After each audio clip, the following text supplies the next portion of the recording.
कृष्णा दोस्तों, हर हर महादेव। कैसे हैं आप सब? स्वस्थ और सुरक्षित होंगे।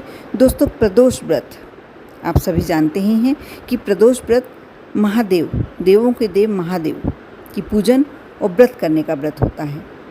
इस दिन यदि जो व्रत कर लेता है या महादेव की पूजन कर लेता है विधि विधान से, तो उसके जीवन में खुशियाँ ही खुशियाँ आ जाती हैं। जो व्यक्ति इस व्रत को संकल्प लेके करता है, उसे 100 गाय दान करने का फल प्राप्त होता है। उसके सभी दुख दूर हो जाते हैं। ये व्रत हर माह में 2 बार आता है, 2 बार रखा जाता है। व्रत करें ना करें, आप भगवान भोलेनाथ की पूजन अवश्य करें। वैसे तो प्रदोष व्रत करना चाहिए। भगवान शिव, माँ पार्वती और भगवान गणेश की पूजन करने का विधान होता है। इसमें आप पूजन कर सकते हैं। यदि व्रत रखते हैं तो सर्वश्रेष्ठ। और इस बार कब आ रहा है, बहुत सारे कन्फ्यूज़न चल रहे हैं और बहुत सुंदर 3 शुभ योग लेकर आ रहा है। इस बार प्रदोष के दिन व्रत रखना है यदि, तो आपको शाम के समय भगवान शिव की पूजन करके ही भोजन करना चाहिए। भगवान शिव की कृपा से व्यक्ति के सभी दुख दूर हो जाते हैं। यदि आपके जीवन में खुशियाँ नहीं हैं तो खुशहाली आती है, सुख समृद्धि आती है, आरोग्य की प्राप्ति होती है। आप जानना चाहते होंगे कि प्रदोष व्रत कब है। कन्फ्यूज़न ये चल रहा है कि 20 को है या 21 को है। इसे इस बार व्रत पड़ रहा है, रवि प्रदोष व्रत पड़ रहा है। रविवार को पड़ रहा है, इसलिए रवि प्रदोष व्रत है। अब मैंने जैसा बता दिया कि 21 अप्रैल को रविवार के दिन प्रदोष व्रत रखा जाएगा। उस व्रत को करने से व्यक्ति को अच्छी सेहत, ऐश्वर्य, मान सम्मान, लंबी आयु का वरदान मिलता है। इस दिन कच्चे दूध से भोलेनाथ का अभिषेक अवश्य करना चाहिए। ऐसा करने से कुंडली में चंद्रमा मजबूत होता है, शनि की महादशा से राहत मिलती है। यदि आपकी राशि पर यदि शनि की महादशा चल रही है तो आपको प्रदोष व्रत करना चाहिए। यदि नहीं करते हैं तो भोलेनाथ का अभिषेक अवश्य करना चाहिए। वैसे मैं बता दूं कि त्रयोदशी तिथि की शुरुआत हो रही है 20 अप्रैल 2024 को रात को 10:41 से हो रही है। और इस तिथि का समापन होगा 22 अप्रैल 2024 को सुबह 1:11 पर। ऐसे में यदि उदया तिथि के अनुसार देखा जाए तो रवि प्रदोष व्रत 21 अप्रैल को ही होगा। इस दिन शिव पूजन का समय रहेगा 21 अप्रैल की शाम को। 21 अप्रैल को ही रहेगा और शाम को रहता है, क्योंकि प्रदोष काल में की जाती है 6:51 से लेकर 9:02 तक। आप इस समय में पूजन कर सकते हैं। वैसे एक बात बता दूं कि जो प्रदोष व्रत किया जाता है, प्रदोष में पूजन की जाती है, तो प्रदोष व्रत में भगवान शिव की पूजन शाम को सूर्यास्त से लगभग 45 मिनट पहले और सूर्यास्त के लगभग 45 मिनट बाद तक होती है, ऐसा कहा जाता है। इस दौरान शिवजी प्रसन्नचित्त मुद्रा में नृत्य करते हैं और इस समय की गई पूजा का शीघ्र शुभ फल प्राप्त होता है। आप जो भी विनती करते हैं, जो भी मनोकामना रखते हैं, भोलेनाथ स्वीकार करते हैं और जल्दी पूरी करते हैं। भोलेनाथ की कृपा से आपकी सारी मनोकामना पूरी होती है। ये व्रत रविवार के दिन पड़ता है तो उसे रवि प्रदोष व्रत कहा जाता है।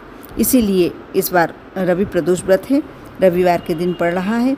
और इसमें इसका महत्व क्या है, इसको कैसे करना चाहिए, या इसमें क्या ऐसा कार्य है जो करें तो आपको इसका पूर्ण फल प्राप्त हो, आपके जीवन के कष्ट दूर हों।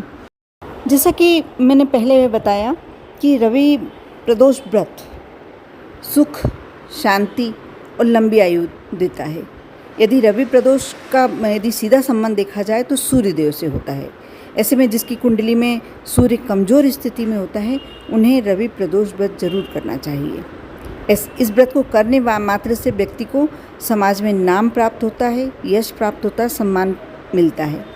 जो व्यक्ति का मान सम्मान में कमी होती है, जिसके कोई उसका मान सम्मान नहीं करता या उसकी कोई बात नहीं सुनता, तो उसको अवश्य रवि प्रदोष व्रत करना चाहिए, क्योंकि उससे उसको मान सम्मान भी प्राप्त होगा, उसकी बात भी लोग सुनने लगेंगे।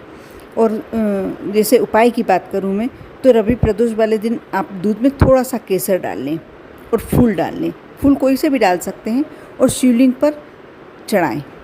ऐसा करने से आपके वैवाहिक जीवन में मिठास बनी रहती है, संबंध अच्छे होते हैं। इस दिन एक और उपाय कर सकते हैं आप कि जौ का आटा भगवान शंकर के चरणों में स्पर्श कराकर, यानी शिवलिंग पर स्पर्श कराकर उनकी रोटियां बना लें एंड थोड़ा सा जौ का आटा ले जाएं और किसी बर्तन में ले आ सकते हैं, किसी पोटली में ले आ सकते हैं और उसे भगवान शंकर के, भोलेनाथ के शिवलिंग पर स्पर्श कराकर उसकी रोटियां बनाएं। उसे घर ले आएं, फिर उसकी रोटियां बनाएं और फिर इन रोटियों को गाय के बछड़े या बैल को खिलाएं। ऐसा करने से आपके बहुत सारे कष्ट, पहले तो यश, धन, कीर्ति सभी हासिल होते हैं, लेकिन यदि कोई बहुत ज़्यादा आपको टेंशन है, चिंता है, वह आपकी चिंता समाप्त हो जाती है।